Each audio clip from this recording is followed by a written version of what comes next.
聊到麻雀，就直接等同于叶丰仪老师，因为对我的角度来讲 ，IP 很重要。叶丰仪老师竟然能够 own 掉这个麻雀到底是什么来头，所以我之后就有去认真了解，我才发现原来叶师傅这么强，太厉害了。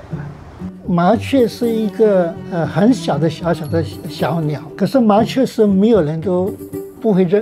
认识它的，谁都知道它就是叫做麻雀，所以我利用麻雀来跟我的观众打成一片，他们看我的画，知道我是画麻雀，我不用跟他解释这是什么小鸟。过年是一个大日子，也就是我们重新怎么样过好自己的生活，来一个新的一个开始，所以就把家里打扫得整整齐齐、干干净净的布置起来。当然，在农村的时代，就是说没有什么装饰品，除了后来发展到写春联。那在农村里面，受教育的人呢，就会有写字，懂得写毛笔字，都给大家写一个祝贺新年的大丰收啊，什么恭喜发财啊，新年好啊之类的。每一年都会有一个我自己给自己的一个期许吧，就是我希望一些文字留在家里的文字，我就会想要写一些那一年我想要给自己的期许，给家人的期许。家里父亲做生意是有一些老财富都懂得写毛笔字，他就给我们写的一个对联，红色的纸上面写一个满字呢，就可以贴在那个米缸上面去了。就是说，希望每一年这个米缸都能够装得满满的。所以我从小就受这个影响。所以当我后来准备自己要学画，要当画家以后呢，就自然而然的要每一年有这样子的传统传下来。到现在我们的社会都一直在提倡要怎么样继承我们传统文化。画老虎是吧？所以这只老虎是这只过来的。OK，所以我们从这边开始啊，也就是说我们是从2个耳朵，先从耳朵开始画起。为什么用布老虎来进我的画呢？因为我觉得画普通老虎，现在这种摄影技术已经非常发达了。我们一按开手机，就很多这个老虎的这种画面出来。那这个布老虎是从民间里面一代传一代流传下来的、沉淀下来的这个民间艺术。老虎上面那个头就放一个王字，所以这个东西就是从民间艺术里面慢慢的传到现在。大家都把它的造型什么都很有这个民间文化气息在里面。我们本地的大红花，我们的国花，对，比如说他在欣赏的国花啊，哇，这个真的难哦。这个是要下笔要大胆。大红花所知道的是五瓣呐，五瓣的花瓣，莲花有马来西亚的这种味道在里面。所以我就用布老虎跟我们的国花大红花配在一起，使到我们的生活更加能够融洽的，更加的有本地化的这种艺术。其实讲真，我对叶老师也是我小学的一个小情怀。虽然人在吉兰丹，虽然吉兰丹给大家感觉就是一个华人很少，但我觉得我们的中华文化保存的也不差。然后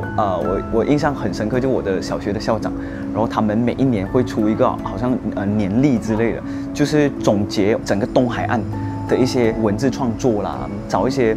学生啊、老师啦、文人啊，他们就有一个书籍会推出，基本上每1-2年会推出一次。所以曾经有一年，就是我的小学校长他们推出的那个合集找来的封面，就是叶丰仪老师画的麻雀。马来西亚，你能够把麻雀画一辈子的人没有多少个人。我觉得，与其去聊功利这件事情，我根本没有资格去探讨。但我从这个整个过程当中从小学到今天呢，我们兴趣改变，生活改变，环境改变，但是叶师傅他做的这件事情画了麻雀这件事情，他做了一辈子。所以我觉得这件事情有启发到你要对一件事情，你到底热爱到什么程度？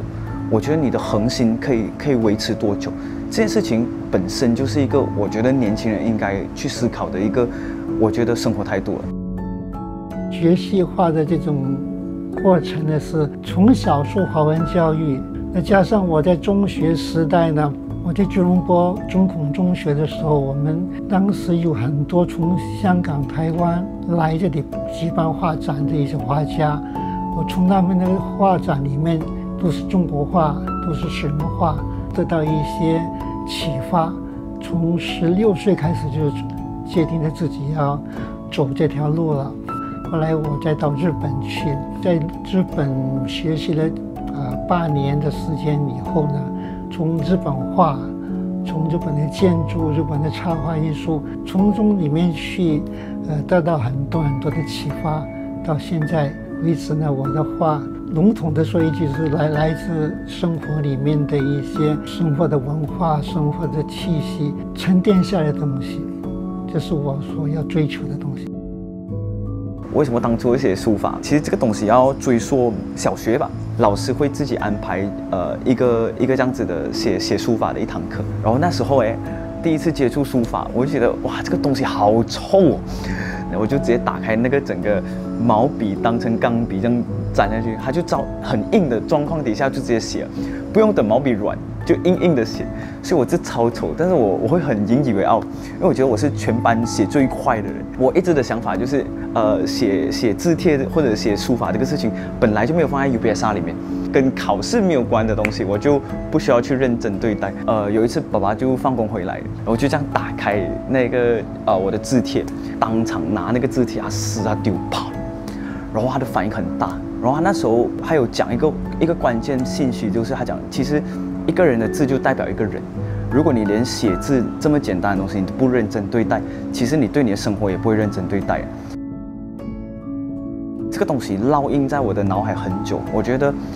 长大之后，这句话会一直不停的在不同年龄层你有不同的体会。也因为这样子，我有下定决心，想要把书法字写好，也造就今天会喜欢写书法字的一个机缘啦。每一样艺术，每一样文化都是从民间、从生活里面的一些人的一些基本的智慧，从里面得到的一些感受，然后把它发扬出来，把它做出来的。因为每个时代有每个时代的不同的这种变化，传统是已经过去了，可是现在的人要有现在人的东西。我利用那个过去的东西来发展到现在的东西，我觉得才是比较有时代感的东西。你不能把传统一成不变的只是传承，你传承你没有去发展的话，你就停止在那个地方了。老祖宗所做出来的东西，我们珍惜它，可是我们要去变化它，不能够把它只是保存而已。保存以后要怎么样去把它提升？任何一件事情都值得被传承的，哪怕是你的一个思维，或者是更重要，它是一个文化。这个东西你想它消失就没有了。所以我觉得，特别是现在这一个这么浮躁的时代，然后年轻人什么东西都追求快的状况底下，我觉得反而慢的东西更值得被放大。所以我希望我真的希望，透过这个影片我觉得还可以让一些可能完全没有兴趣或者完全不了解水墨画或者是文化教育这一块的东西的观众，特别是年轻观众，我觉得我不需要你看完这个影片会特别爱上来怎么样，可是我觉得至少在你的记忆当中有烙下一个种子，我就觉得 OK 了。300万，三角钱。